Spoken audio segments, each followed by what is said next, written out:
Respected Sri Arun Maira ji, Mr. Chaturvedi, Robert Kaplan, Mrs. Kaplan, Harvansh Chaturvedi, Verma ji, Mr. Sinha, and very, very distinguished audience. It's not the address, but couple of points I would like to highlight.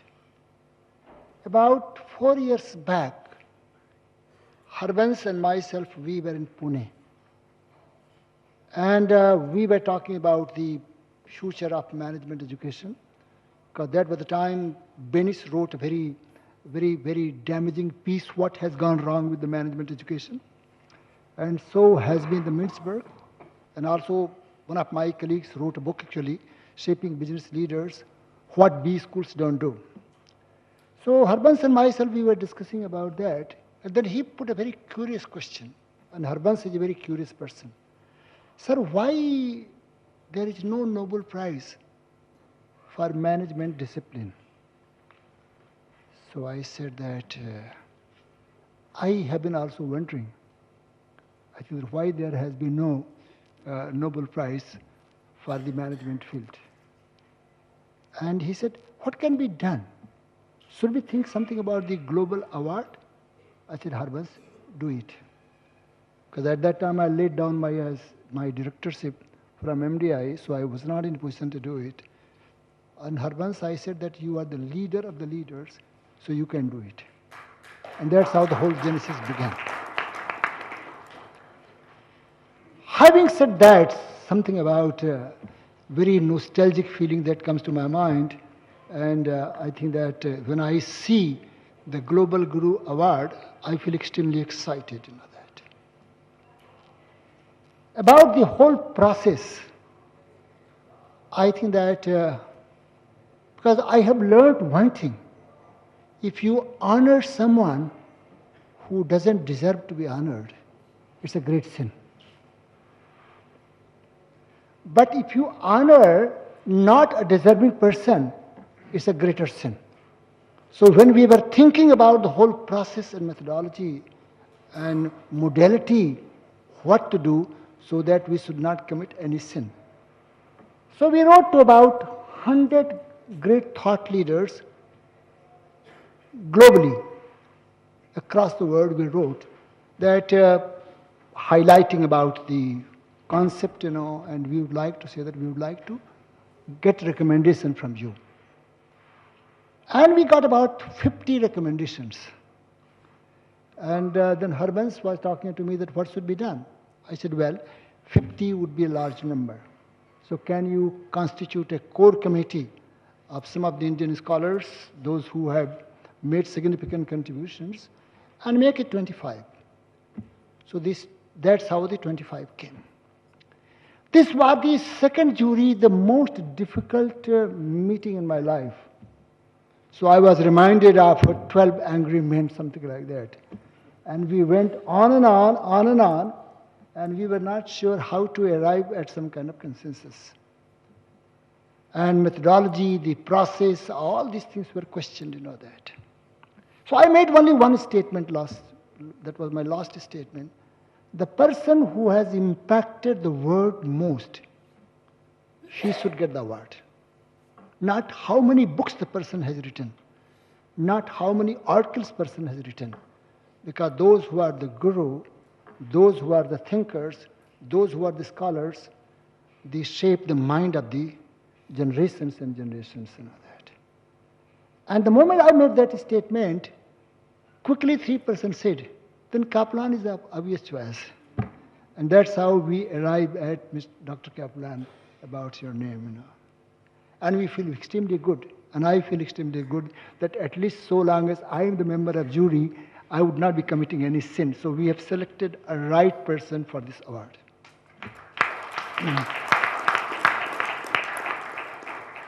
A few words about Dr. Kaplan. But Dr. Kaplan, there are 4 kinds of teachers in India. In our Vedic tradition, we talk about 4 kinds of teachers. The one is Adhyapaka. Adhyapaka means those who are the lecturers, those who lecture. The second one is known as Upadhyaya, those who are the great mentors and the coach. And third one is the Acharya, those who teach through the power of conduct and through the power of behavior. They are the role models. And the fourth one is the Guru. It's the highest form of teachers. And Guru is a Sanskrit word, and the meaning of Guru is the one who is capable of removing the darkness from life. He is known as a Guru. It's a climax of teaching tradition in India. And I thought that Dr. Kaplan is one who has removed darkness, in many organizations, in the life of many persons. You all know about his journey from MIT to Cornell, from Cornell to Carnegie Mellon, and from Carnegie Mellon to Harvard. And I read one of because I am in the area, work in the area of leadership. So what you ask in the mirror, that was published in the Harvard Business Review, and that touched me quite a lot, if I remember the article's name correctly. A few words about his work, there will be citation, no doubt. When I see his work, I am reminded of a very powerful Chinese story, the Zhao dynasty. And this king ruled Zhao dynasty for about 40 years. He has been the most popular, most admired, most revered king actually in China. So I was reading something about the story that he went to a teacher like Dr. Kaplan, and he said, well, I would like to be the greatest king China has ever produced. Is it possible for you to accept me as your disciple? He said, well, I don't know whether I can groom you as the greatest king, but certainly I will try. And he said, well, how much time I will have to spend with you? He said, for about 9 months. And there were 3 phases, phase 1, phase 2, and phase 3. In the first phase, he was sent to the forest for about 3 months. In the second phase, actually, he was sent to the kingdom to go and see the kingdom. And the third phase, he was not asked by the teacher with any agenda. So he went. And both the times, the teacher said, well, I'm not satisfied. And the last time, he asked that, can I make presentation? He said, yes, you can make the presentation. He said, how much time do you require? He said, I would like to speak 2 sentences. It can be in 2 minutes, it can be 1 minute, but I will speak 2 sentences. If you are not satisfied this time, then I will go back, and I don't want to become then I don't want to pursue this job. So he made a very last sentence, very powerful sentence. Maestro, while I was moving around, I could hear, Maestro, the sound of unborn child.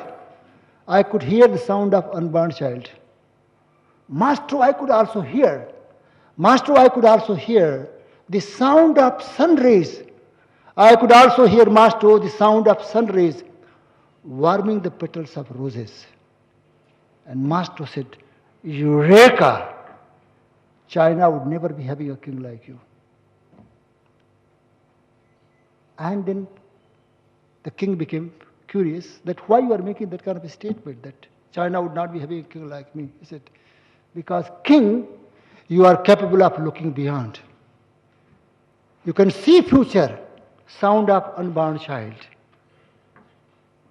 And you are capable of looking around. Things which are very non-obvious, it's very obvious too. When I see Kaplan's work, it's a very holistic work. It's a very integrated work. And I think that it's a work full of synthesis. Because I find scholars, and I've got great fight with many scholars, they've got tunnel vision. Finance man is a typical finance man. Marketing man, typical marketing man. I think that his work has been a very holistic work.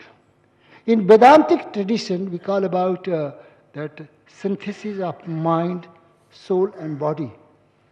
I think in his work I see a very great synthesis of finance, great synthesis of marketing, great synthesis of strategy, great synthesis of human assets.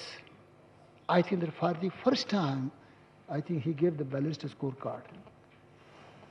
I think I have been talking with some of my colleagues. Can we also evolve a model of balanced scorecard for life? He has talked about the organization, but I'm talking something about the life, that. Can we talk about that? Because the world needs a greater focus and greater emphasis how to create a world where there is a balanced score for life. Because we are very, very, very, very perturbed whatever is happening globally now. Because I thought that when I travel, when I see what has been happening in the corporate world, what has been happening in the political arena, I find the scenario is not a very, very happy scenario. That's why balanced scorecard is important. And that's where I find, Dr. Kaplan, I think that Indian tradition, because you find that Western world talks about the power of mind. Eastern world talks about the power of the soul. I find over the years, power of mind has heightened 1,000 times. But I have been raising a question, whether the power of heart, whether the power of soul, even heightened by 10%. It has been going down. So that's why I said, maybe that one day when I will get a chance and come to America, because I keep coming, I will come to Harvard and meet you and talk something about balanced score of life. Maybe that can be a good journey, can be a good odyssey, could be good march for tomorrow. And I think that, first of all, let me thank you on behalf of the jury members and on my own behalf that you accepted our request to receive this award. And I think that, friends, it's going to be, I think that Harbans and myself, we have been talking about it, that how to make it something like Nobel Prize. People should have, Indians should have a great sense of pride that we have also instituted some kind of award. And maybe that when people will see the galaxy of such great scholars, great thinkers, and great builders, they would be tempted to say, hey, it's a great award. And because, award is always recognized by who gets it, not by what the award is. So we are very privileged, Dr. Kaplan, that you accepted our request to receive this award. Again, Dr. Maira, he is a very close friend of mine, and I think that, so Harbans called me and he said, who should be the guest of honor and the chief guest? I said that the guest of honor and the chief guest would be, number one, I will talk with Chaturvedi, those who are in the business of selecting kings. So Atul Chaturvedi, you all know, he is in the business of selecting kings. He selects the chairman, he selects the managing directors, he selects the directors. So I said that he would be the best person because he is in the business of selecting kings. Arun Maira, I know him right from Boston Consulting days, and I thought that the one who has been in the business of grooming kings, that. So I think that the person who is in the business of selecting kings and the person who is in the business of grooming kings and grooming organizations should be the guest of honors, that. So I am very grateful, Arunji, that you accepted my request. And Atulji, I think that he made about 4 or 5 calls and saying that, well, I'm jammed somewhere. I'm really jammed. I don't know. And I must also say, Dr. Kaplan, for the first time in my life in Delhi, I could see this kind of jam. Either there is a jam when there is a heavy rainfall, or today it has been unduly jammed. So our apology for being late, that. And I think that I know about Atul. Atul is he's punctual to the tune of seconds, and people adjust their watches actually with his movement. So thank you, Atul, and thank you, Maira Saab, that you accepted our request. And I think that I know you all are eagerly waiting to listen to 3 great minds from America as well as from India. So friends, thank you very much for very powerful and rapt attention I could see. And Kalidasa, he wrote something very interesting that God, you can give me any kind of punishment, but God, don't give me the punishment of reciting my slokas or reciting my poetry in front of those fellows who are non-appreciative. It's a very appreciative audience. Thank you very much.